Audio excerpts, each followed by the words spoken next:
Word of the day: sanctimonious. Someone described as sanctimonious behaves as though they are morally superior to others. That sounds like a lot of y'all. I'm humble. That's how I get down. Welcome back to Chopping Up with P. Scott. I'm Prescott Kelly. Today is Wednesday, July 24th. Glad to have you back with us. On today's episode, we have some updated news for NFL fans being part of the show for interviews coming up. NCAA Football 25 review, and the Bengals are cooked. Like, share, subscribe, smash those 5-star reviews in the audio podcast later on. If you're watching live, feel free to share on any other Facebook platforms that you're on as well. So first, before you get anything, as always, make sure you support Mac Brooks of the Mac Truck Podcast, Paul Wizzo of Wizzo Talk, and Nick Stevenson of the Houston Sports State of the Union podcast. So what I tried to do last year, and I definitely bit off more than I could chew, is I wanted to try to interview a fan from every single NFL team. And that was very short-lived. Not even close. With me being in Alaska, the time zone difference, my work schedule, other people's work schedule, it was basically impossible. So I'm trying to get through as many as I can this year. So this Sunday, Stephen Muma, who's been a supporter of the page for a long time and has been a lifelong Bills fan, we're going to talk Bills football Sunday afternoon. And Tuesday, Tony Burton, who's a huge Eagles fan, he's going to be on the show Tuesday. Joe Deese, who is a Washington fan, he's been on the show a couple different times. We're going to try to navigate for Jay to be on at the exact same time with Tony so we can have some NFC East clashes. We're trying to coordinate that. It may not happen. So Jay's already here. Cool. I'm glad that you're already here. You know, if you're watching, Jay, if you don't mind throwing this to one of the other sports pages, we can get some more content flowing here. But I'm hoping to have Jay on. He's been he's always a good listen. He always brings some funny perspectives. He's got some good storylines as well. But yeah, he's a Washington fan. So I'm trying to coordinate him and Tony being on the show at the exact same time on Tuesday. That may not happen. But so I want to get into NCAA first. And again, if you guys have anything you want to throw in the comment section, please do. I got a little bit of time. I've only got a couple topics today anyways. But so NCAA football 25, what I was worried about for me is because I'm a Bills fan, right? So with me, when I play Madden, I only play as the Bills, whether I'm doing my own GM league for offline, or if I'm playing online head-to-head of ranking games, it's the only team I use. So what I was worried about with NCAA was the fact that I wasn't going to have that kind of affinity for anything. But when I really look back on it now, that's a blessing, because even with this show, even with, all that you see behind me, this show is not a Bills podcast. Nobody wants to really hear that. If I did, I would just platform it up to, Western New York and call it a day. So I was worried that I may not have the same allure because I have no tie to any college team, but that's actually what I think for me brings me more joy, is the fact that I don't have an allegiance. So I can just kind of pick a random team and just kind of go at it. Right. So for my road to glory, I initially picked Troy. So I went to Troy, and apparently there's a 99 overall hack on Road to Glory, which I didn't know was a thing. And I was talking to Adam West, not the Adam West, but he follows the page as well. And actually, I know him from previous Madden leagues. And he said, well, it sounds like you found the 99 overall glitch for Road to Glory. And again, I didn't know it was a glitch. I was just doing things the way that I thought that they were supposed to be done. But I picked Troy because Troy, Rice, North Texas, those were teams that I used because I was born in Texas, so I picked those smaller schools and wanted to build them things up. So that's what I was doing when I played the last NCAA game. And, then I went and transferred. I went to Washington because my wife had a scholarship to play for the Huskies in softball. So I was like, I'm going to go over here and try to build this thing and get a national championship out of it. I'm in my sophomore year doing that. So that's been really cool. But the other thing that I've noticed is, to switch gears from Road to Glory to the Dynasty mode, is I picked Tulane. I picked Tulane beforehand. One, really like the color scheme. Shout out to Bobby Otten. Apparently, he's a big Tulane fan. He recommended that I go and do this with Tulane, so I did. But I've done it beforehand. It's like I really like the uniform colors. You know, I think they're really. I think they're. It's a really cool combination of that light green, that light blue and green. So, but the thing that I was worried about is I haven't played an NCAA game in for so long that I wasn't sure if I was going to even be good at it. Even with Madden, I don't play as often as I would like to, I guess you could say. But the stories are true. If you haven't played it yet, which if you're a college football fan, I would imagine that you bought it, you know, last Monday. I waited a couple days because I didn't think that I would even be in a mood to even play. But so as I'm going through it, I noticed a huge difference between Heisman and All-American. So I've seen a couple memes that are like, yo, it's true. That difficulty setting is completely different. And I didn't realize that because when I started my Tulane dynasty, I played on All-American. The first game you get is like some FCS, like Southwest Pandas, or you know, something like that. So I struggled with even that on Heisman. So I went back and was like, look, this is my first time playing this in 11 years. I'm gonna go back. I'll go on All-American, see what's good with that, and beat the brakes off these guys like 80-13. You know, so it's just like you got to get prepared for it. The gameplay is. I'm not a huge fan of all of the, because there's different visuals, right? There's different camera modes. You can go closer, further away. I'm not a huge fan of what they've got for their camera modes, especially because like when you're doing Road to Glory, it's even when you start to go further back, like not the closest up version, but if you go one back, because it locks in so quickly to be right back on you again. Not a huge fan of the way like that visual dynamic works, but everything else in this game is crazy from the present. The only thing that otherwise is kind of goofy is you'd think with the NIL stuff that there'd be more like the player names would be incorporated in with the commentary, because in Madden, every last name, as long as it's recognizable, they'll say it in the game. Whereas in NCAA, I know that, so obviously there's 6 times as many schools and the rosters are bigger and there's all those other things. But I feel like most of the names would be, fairly interchangeable, or that there'd be enough of the same last name where it wouldn't be, you would at least have some of the names be brought up. So that was a little bit of a little underwhelming portion as well for the game experience for me. But overall, NCAA 25 is awesome. So if you don't have it yet, you need to go scoop it up. So Jay's back in here and he says, we got baby goat Jaden Daniels. So again, with him being a Washington fan, I mean, I'd pump the brakes a little bit, bro. Like the division, y'all, I know that fans are going to be fans and they're going to say what they're going to say and they're going to do how they're going to do.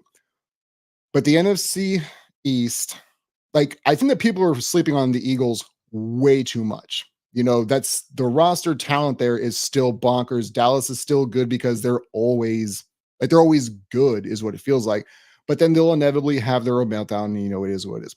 But the Giants are still, I have no faith in them. But between the Eagles and Cowboys, that's still a pretty formidable 2 opponents. It's half your division. I just feel like people are sleeping on the Eagles, man. Like I know they collapsed last year after about 9-1, 10-1 start.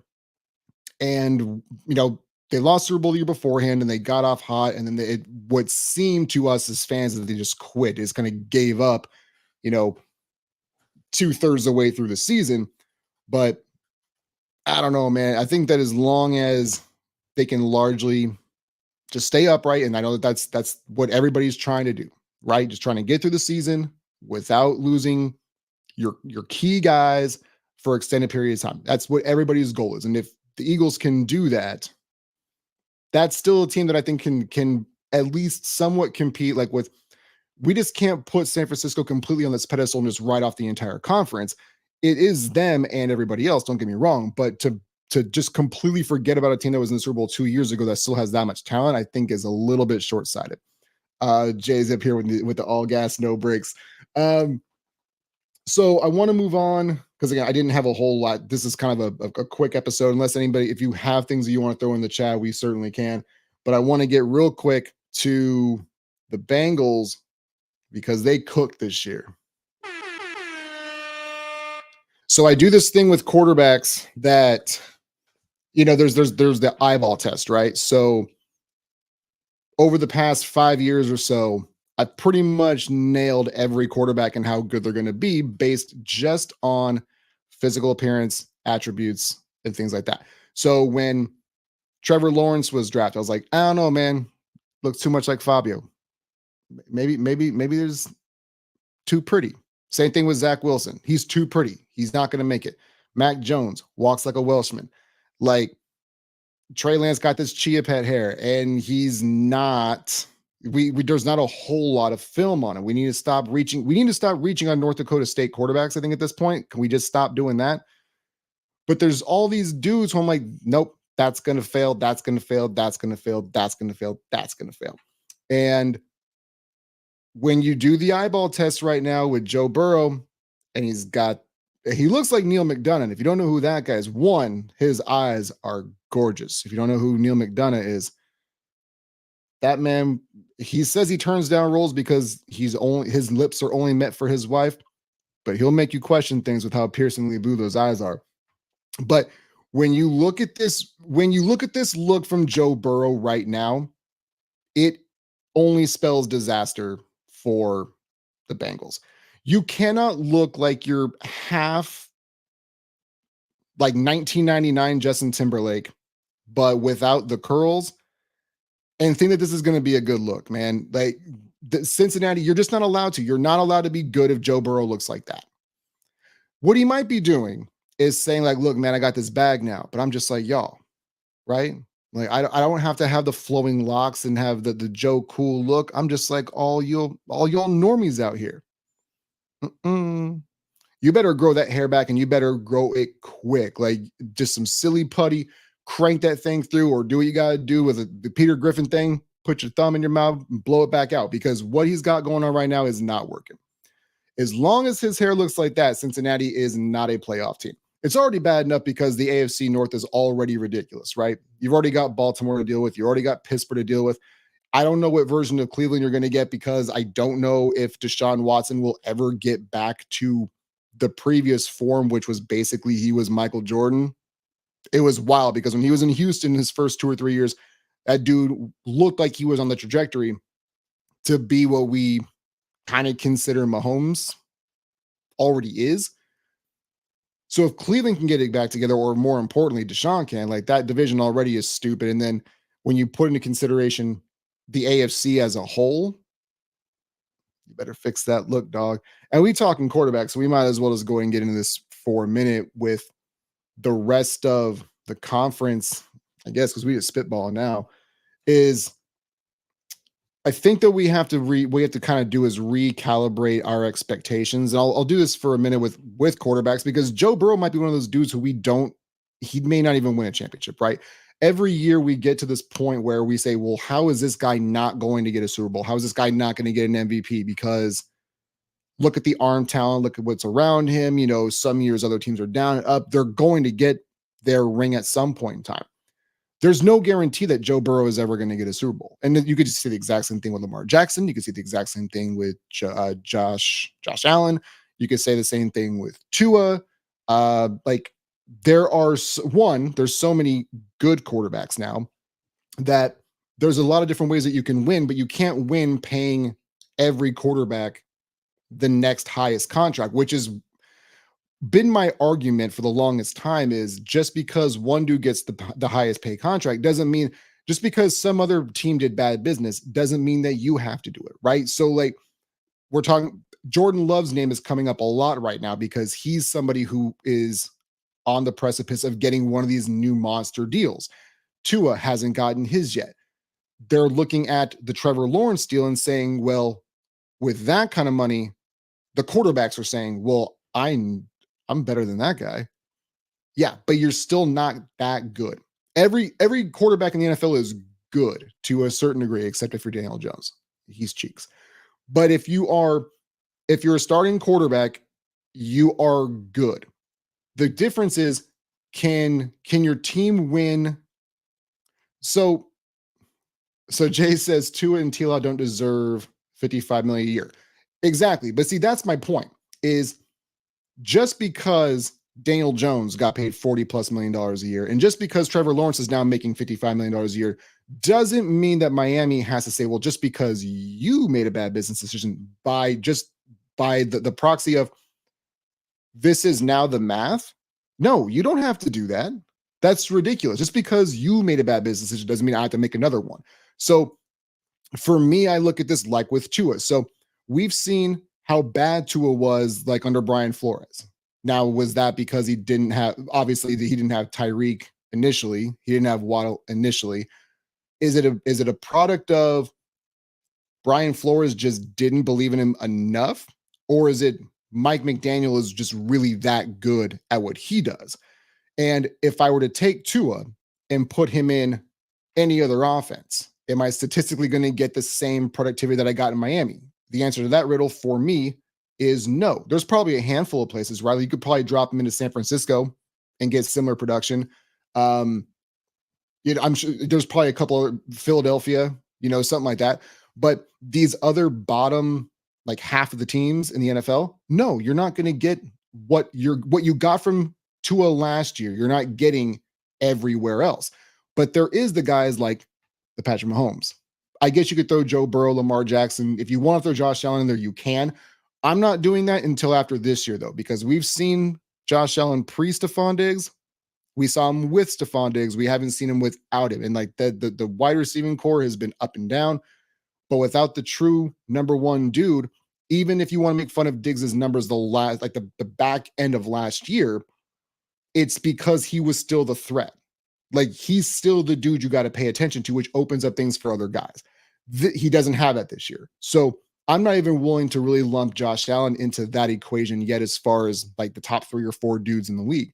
But you can put Burrow, Jackson, Mahomes anywhere, and whatever you were beforehand, you're instantly better. I don't know that with anybody else. I've seen Matt Stafford be bad. Well, not even bad, but just be in a bad situation for his entire career. His first year in LA, boom, there's a championship. And he was considered a loser because the Lions were losers. Nope, just the Lions were the Lions. And then he got to be a different animal. And then he got a Super Bowl. These things are so circumstantial, and we need to recalibrate our expectations for what the expectations for quarterbacks should be. The line of demarcation for me is usually like the year 2000, right? I'm not trying to completely erase. So I'm not trying to completely erase history before 2000, but there was a point in time where free agency wasn't a thing, right? There was a point in time where the salary cap wasn't a thing. Everything now is just so much different. So the line of demarcation for me is the year 2000. And once we get to the year 2000 and on, we've got 24 Super Bowls. Brady's got 7 of them. Mahomes has 10 or 3. So that's 10 out of 24. And then you sprinkle 2 from both Mannings. So that gives you 14. You got 2 from the Roethlisberger. That gives you 16. There's 1 from Rodgers. There's 1 from Stafford. There's a generation of quarterbacks that kind of piggyback off of what I was saying beforehand. There is an entire generation of quarterbacks, like the ones that we've got right now. Allen may never get one. Mahomes or Burrow may never get one. Herbert. These guys may never see a Super Bowl, much less get one. And you can miss me with the whole people are going to, they're all going to play until their 40s. I've said this before and I'll say it again.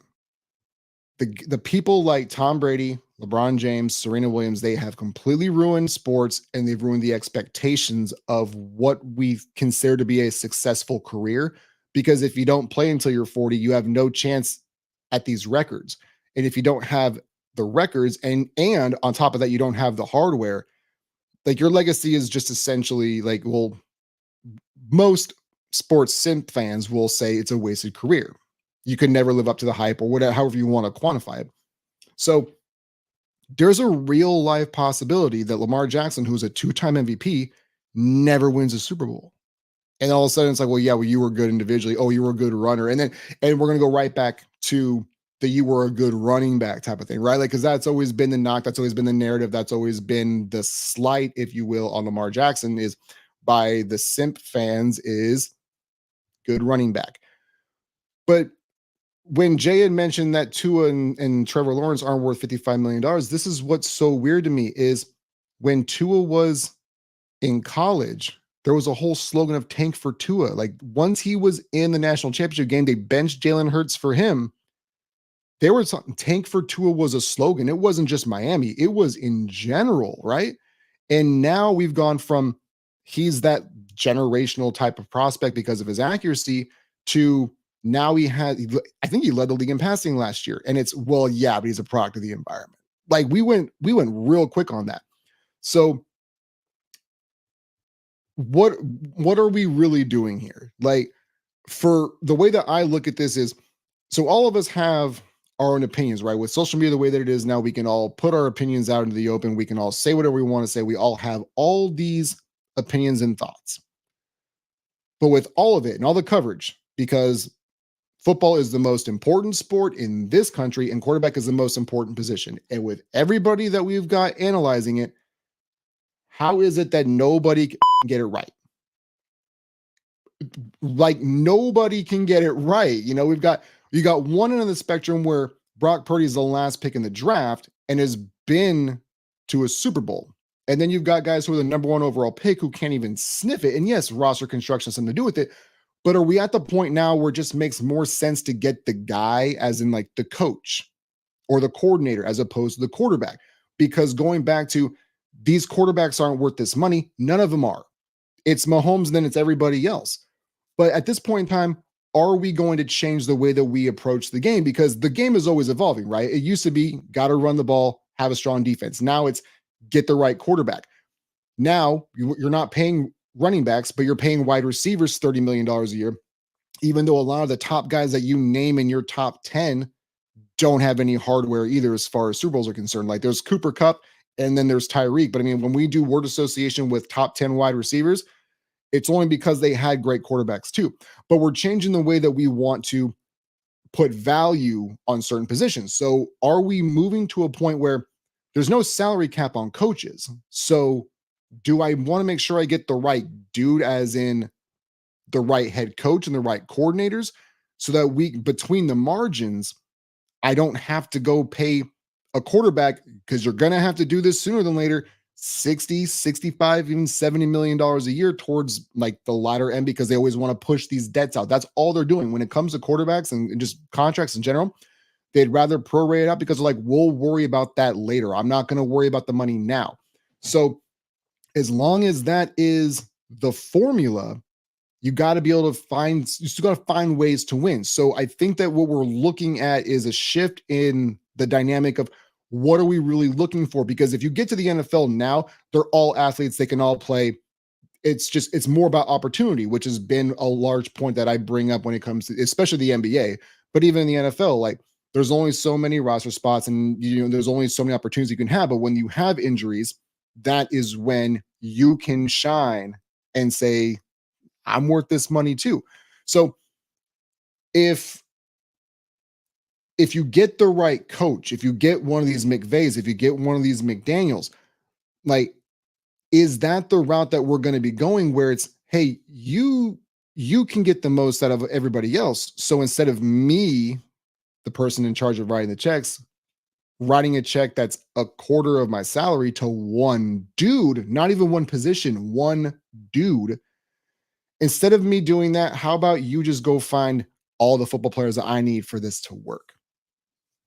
I think that we're going to get to a point where just because team X, Y, or Z is paying their quarterback because they're too scared to lose him, like that's going to be a thing of the past sooner than later, I think, because there's one dude right now who's worth whatever blank check you want to write him, and it's Mahomes. It's him and it's nobody else, right? At least it is for me. So if you can build me the best football team, scheme everybody else open, get what you can of everybody else. I think just find the right coaches where we're heading at, and not paying these guys a quarter of the salary cap. Will it happen? I don't know. But we've seen the McVays and the McDaniels get the most out of quarterbacks that either A, we thought we were done in Stafford, or guys that we thought were limited because of arm strength and mobility in Tua, and put them in the best positions to be the best versions of themselves. So in a salary cap sport, you got to win between the margins. And if I got the guy who can get the most out of everybody, I mean, at that point in time, might as well do it. So with that being said, we're going to go ahead and hang it up for the day.